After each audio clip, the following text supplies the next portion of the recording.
Greetings and welcome. We are in Senior English B, and your hymnals now should be open to 1388.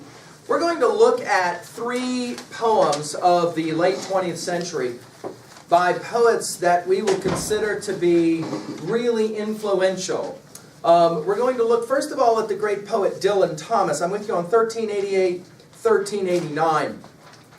I want to point out right away on 1388, you will see on the exam, so I would put it in my notes right away on 1388, you will see a question, for example, about a poem like a villanelle. So take a look at that. When I use that term on 1388, you want to know what that is. You're going to see that very word on the examination, okay?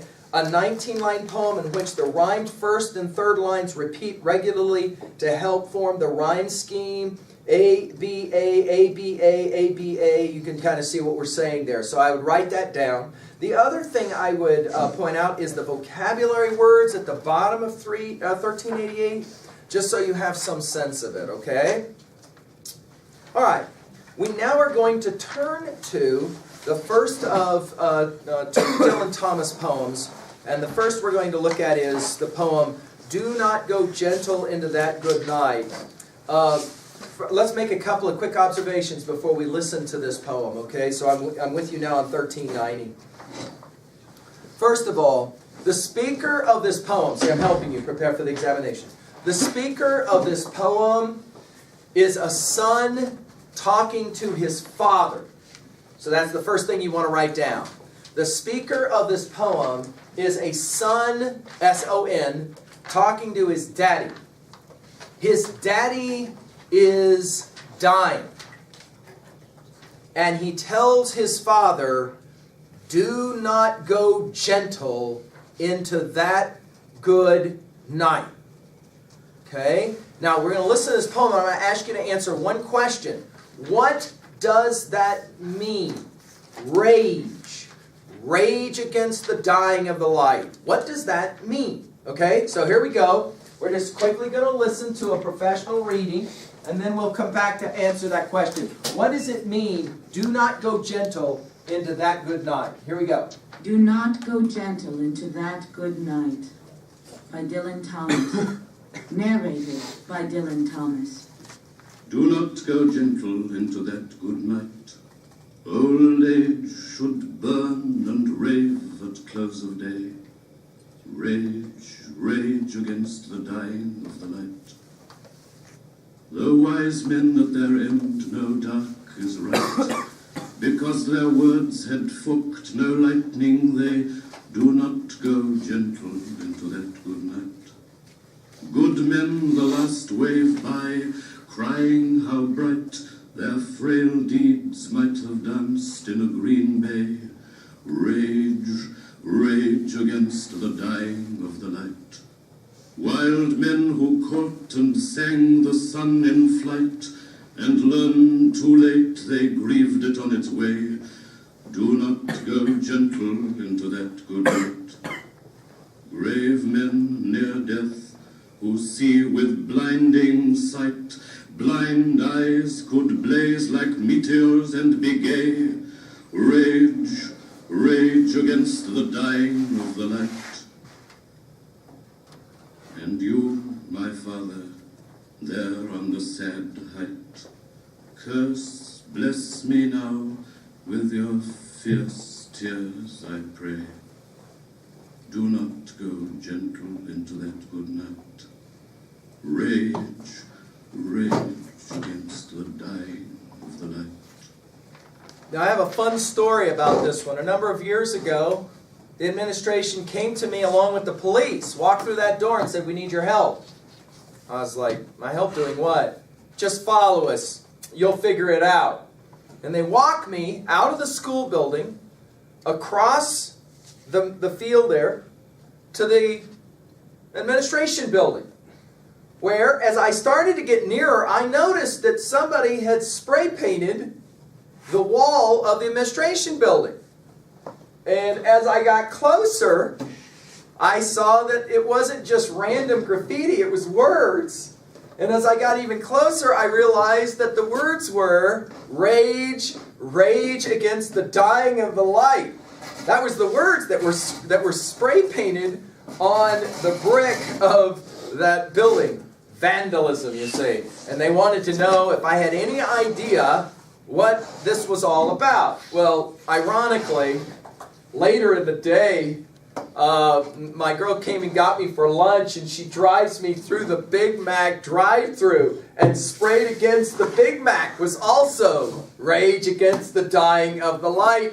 And the minute that I saw it, I put two and two together. I knew that it was probably one or two students I was aware had sat in a lecture on Dylan Thomas's Do Not Go Gentle Into That Good Night. I just started dying laughing because I realized I knew who probably these students were that had done this project. You see, they had gone all over town spraying this one line, rage against the dying of the light.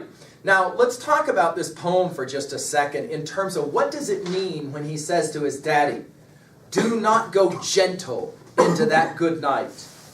Let's say it this way for your notes. There's two ways to die. There's two ways to come to an end as an old man. One way would be gentle. The other way would be rage against the dying of the light. Which one, by the way, does Dylan Thomas suggest for his father? Yeah, number two, clearly, not number one. What would it mean to say you go gentle into the good night? What does that mean? Peaceful. You kind of give up, don't you? You kind of say, well, everybody's got to die. It's now my turn to die. I might as well just give up and go. Dylan Thomas says to his father, no way. Rage against the dying of the light means what to you? Write it down. What does that even mean? Rage against the dying of the light means what? Can you got any ideas on this one? Don't give up. All the way to the very end. Fight for your life all the way to the end. Why? Why do you think he says this to his daddy? Why doesn't he just tell his daddy, just fold your hands, shut your eyes, and die? That's it. It's this issue of you don't want to lose the person that you love. He's obviously thinking about maybe another poem, right? Remember? Come, my friends, 'tis not too late to seek a newer world. Push off and sitting well in order, smite the sounding furrows. Have we done these lines yet? For my purpose holds to sail beyond the sunset and the baths of all the western stars until I die. It may be the gulfs will wash us down. It may be that we shall greet the great Achilles whom we knew. Though much is taken, much abides, and though we are not now that strength which in old days moved the earth and heaven, that which we are, when equal temper of heroic hearts, made weak by time and faith, but strong in will, to strive, to seek, to find, and not to. Do you remember the word? What was the word? To strive, to seek, to find, and not to yield is the word. Tennysons Ulysses, right. So we maybe want to jot this one down at 3A as a comparative analysis text. Tennyson's Ulysses says, two ways to go as an old fart. One, watching Vanna turn letters, eating your strained asparagus. In an old fart's home, right, waiting to die. Two, rage against the dying of the light. Do not yield. Fight all the way to the end. Now this is an interesting poem as well, because notice in each stanza, you have different kinds of people spoken of. Wise men, good men, wild men, grave men, and then daddy. See it? See how he builds an interesting argument here. What does he say about wise men and their understanding of dying? Look at it. What does he say about wise men? Wise men at their end know dark is right. Because their words had forked no lightning, they do not go gentle into that good night. What do wise men understand about death? What does it mean to say that dark is right? Death is what? What would our word be? Inevitable. Good. Yes, inevitable. In other words, wise men know you got to die. But that doesn't necessarily mean that you got to like it. Right? Look at the next one. Good men, the last way by, crying how bright their frail deeds might have danced in a green bay. Rage, rage against the dying of the light. Just because you've done a lot of good things in your life doesn't mean that you're ready to die. You still would like to have maybe a little more time to do one more good thing. Wild men, we might say people who enjoyed their life, lived it to the fullest. Wild men who caught and sang the sun in flight and learned too late they grieved it on its way. In other words, they lived life with such energy. Grave men near death, who see with blinding sight, blind eyes could blaze like meteors and be gay. He says to his daddy, curse, bless me now with your fierce tears, I pray.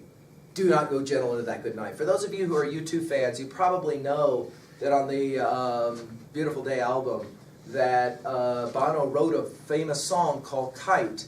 For those of you who are into U2 and Bono's music, you might want to take a look at this title. You can jot it down at 3A as well. His daddy was dying of cancer, and he wrote a song called Kite, specifically for his father. It's quite a compelling song, drawing, Bono, of course, Irish, drawing on the inspiration of Dylan Thomas. The observation on 1391 is that Thomas very much enjoyed reading his own poetry. Jot down really quickly, did you notice anything in the reading of this poem that's different from all the other poems that you've heard read? But those poems have all been read by professionals. Here, Thomas was reading his own poem. You want to say anything about the way he read that poem? How is it different? It almost was like he was singing those lines, huh? Almost like he was singing. Do you get a sense that he takes the reading of his poems really pretty seriously, right? You got me? Let's go to a second selection by Dylan Thomas. This one's called Fern Hill. And some of you will really resonate with this poem, as we have just said, just a few days away from graduating from high school now. You can become a little, I'm going to use a word now, nostalgic. What does that word mean? When you are nostalgic, what does that word mean? Yeah, you remember your past fondly. That's what nostalgic means. You remember your past fondly. You kind of have a tendency to maybe forget all the bad stuff and to remember the good stuff, the stuff that pleased you, that made the experience of high school a positive one. In Fern Hill, Dylan Thomas will recall the younger years as carefree, as magical, we might say, during his childhood days. Notice the line, quote, time let me play and be golden in the mercy of his means. At the end of the poem, Thomas is going to contrast his former innocence with his present knowledge of the tyranny of time. He now knows that during childhood, quote, time held me green and dying, though I sang in my chains like the sea. Now what's interesting about this poem is that now we come back to a poem that we will study a little bit later, the great poetry of Blake, Songs of Innocence, Songs of Experience. We'll be ready to start that study here with you guys in a bit. And in Senior English B, you study William Blake. He makes the same argument that you lose innocence as you get older, and then you kind of lament it or you're sad about it. Let's listen to Fern Hill now real quickly. And you'll want to write down in your notes, what is it that is lost? What is it that is lost as we get older? Okay? Here we go, Fern Hill. Fern Hill by Dylan Thomas. Now as I was young and easy under the apple boughs about the lilting house, and happy as the grass was green, the night above the dingle starry, time let me hail and climb golden in the heydays of his eyes, and honoured among wagons I was prince of the apple towns, and once below a time I lordly had the trees and leaves trail with daisies and barley down the rivers of the windfall light. And as I was green and carefree, famous among the barns, about the happy yard, and singing as the farm was home, in the sun that is young once only, time let me play, and be golden in the mercy of his means. And green and golden I was huntsman and herdsman, the calves sang to my horn, the foxes on the hills barked clear and cold, and the Sabbath rang slowly in the pebbles of the holy streams. Oh, the sun long was running, it was lovely. the hayfields high as the house, the tunes from the chimneys. It was air and plain, lovely and watery, and fire green as grass. And nightly under the simple stars, as I rode to sleep, the owls were bearing the farm away. All the moon long I heard, blessed among the stables, the night jars flying with the ricks, and the horses flashing into the dark. And then to awake, and the farm, like a wanderer white with the dew, come back, the cock on his shoulder. It was all shining. It was Adam and maiden. The sky gathered again, and the sun grew round that very day. So it must have been after the birth of the simple light in the first spinning place, the spellbound horses walking warm out of the whinnying green stable onto the fields of praise. And honored among foxes and pheasants by the gay house under the new-made clouds, and happy as the heart was long. In the sun born over and over, I ran my heedless ways. My wishes raced through the house-high hay, and nothing I cared at my sky-blue trades that time allows in all his tuneful turning, so few and such morning songs before the children green and golden follow him out of grace. Nothing I cared in the lamb-white days that time would take me up to the swallow-thronged loft by the shadow of my hand, in the moon that is always rising, nor that riding to sleep I should hear him fly with the high fields, and wake to the farm forever fled from the childless land.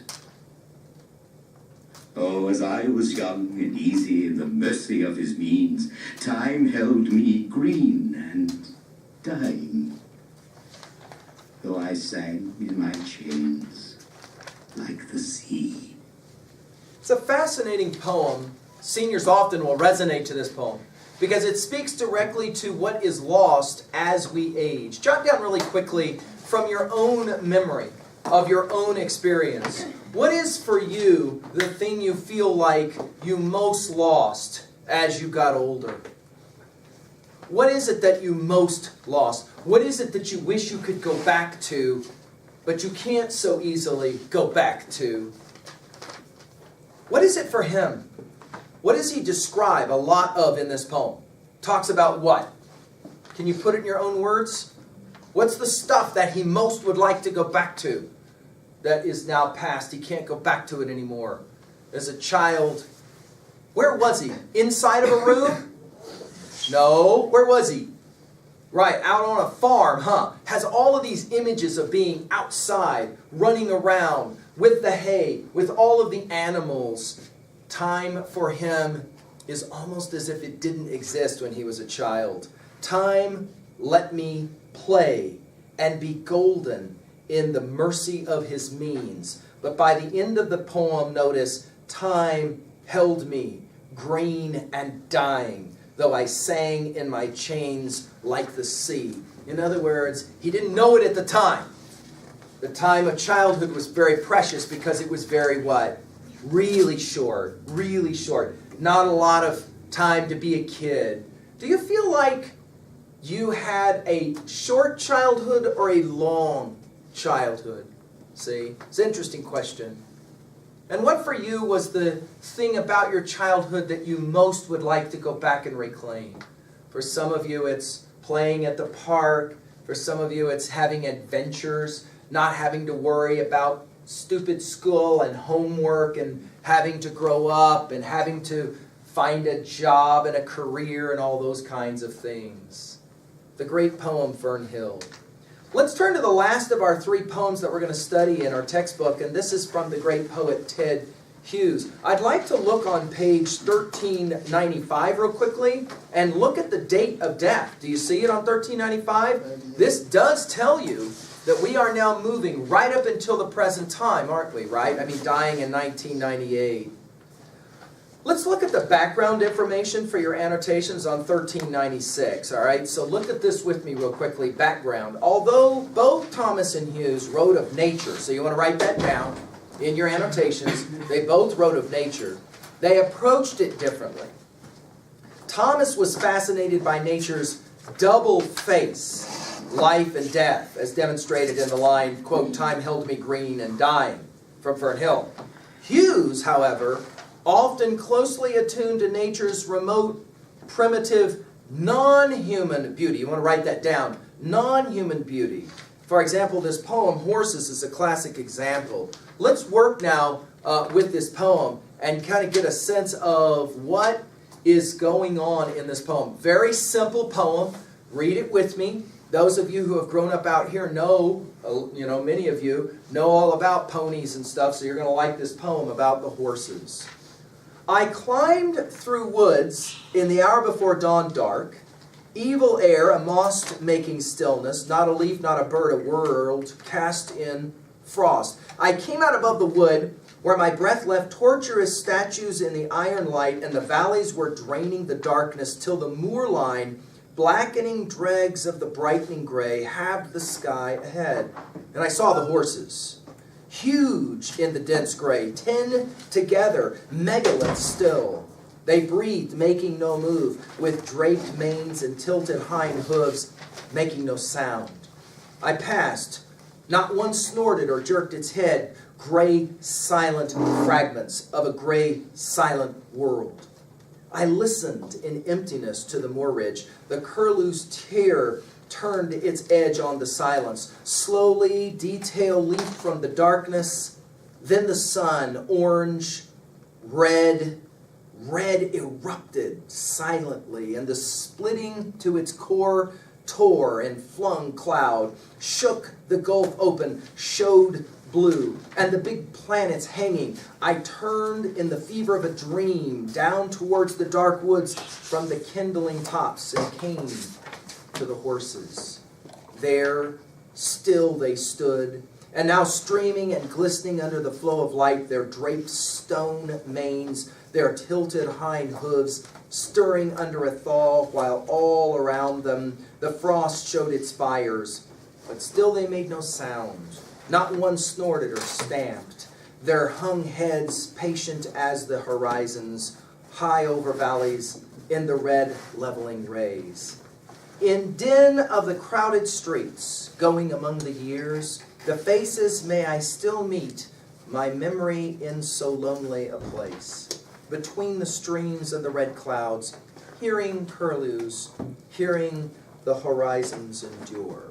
Two things happen in this poem for your notes. One, he takes a walk in the early morning where he stumbles onto what? What's he stumble onto? Right, a bunch of horses, right? In a meadow.